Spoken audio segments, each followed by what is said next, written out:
Magandang araw Pilipinas! Welcome to CNS Vlogs PH.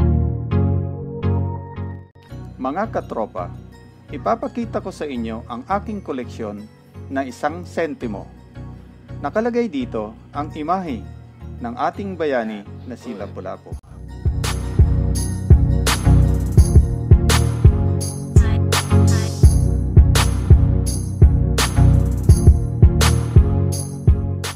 Mga katropa, ating alamin, ang baryang ito ay gawa sa alloy o aluminum.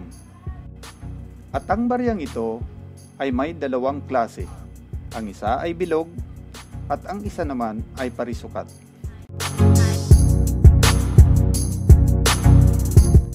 Ang baryang bilog, ang harapan nito ay may imahe ng ating bayani na si Lapu-Lapu.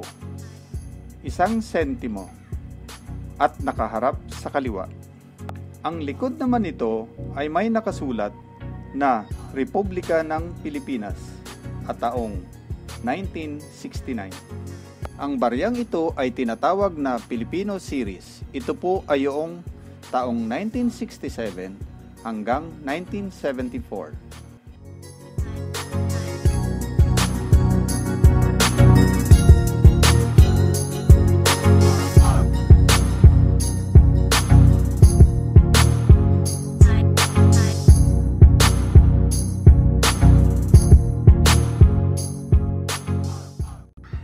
Ang baryang parisukat naman, ang harapan nito ay may imahe din ng ating bayani na si Lapu-Lapu.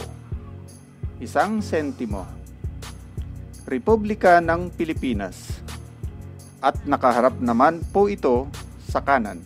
Ang likod naman nito ay may nakasulat na ang bagong lipunan. Bangko Sentral ng Pilipinas, 1949. At ang taong 1981. Ang baryang ito ay tinatawag na ang Bagong Lipunan Series.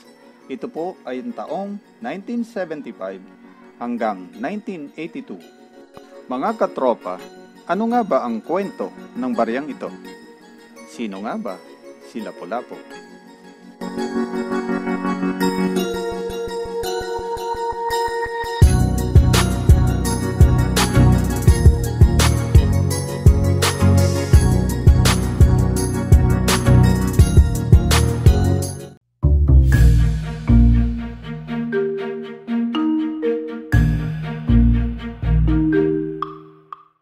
Kinikilala si Lapu-Lapu bilang unang Pilipinong nagtanggol sa kalayaan laban sa mga Espanyol at unang bayani ng bansa.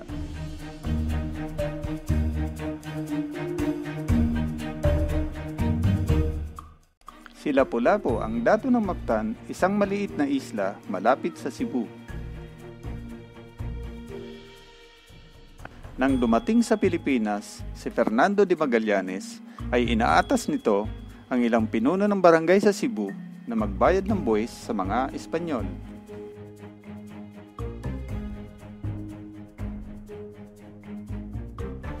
Nabalitaan ito ni Lapu-Lapu at mahigpit niyang tinutulan ang mapailalim sa dayuhan.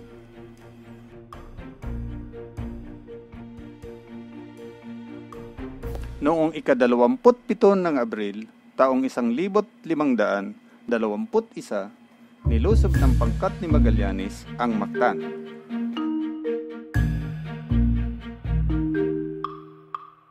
Sa labanang Mactan ay napatay siya ng mga tauhan ni Lapu-Lapu.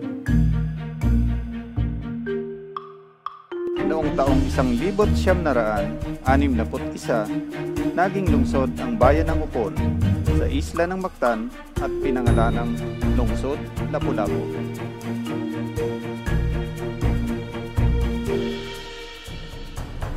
Dalawang prominenteng bantayog ang itinayo para sa bayani.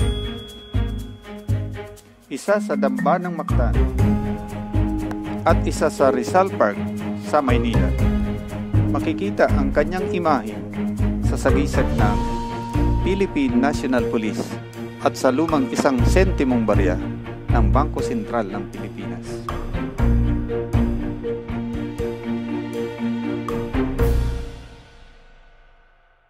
Ayan mga katropa, tandaan, huwag malilito. Ang bilog sa kaliwa, ang parisukat sa kanan. Maraming salamat mga katropa! That's good. Mga katropa, tandaan, sino si Lapu-Lapu? Kinikilala si Lapu-Lapu bilang unang Pilipinong nagtanggol sa kalayaan laban sa mga Espanyol.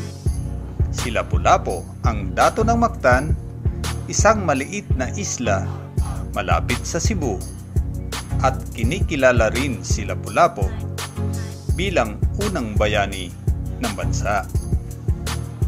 Muli, stay safe, stay home. God bless. Diyos mabalos. Dum dum dum dum dum dum dum dum.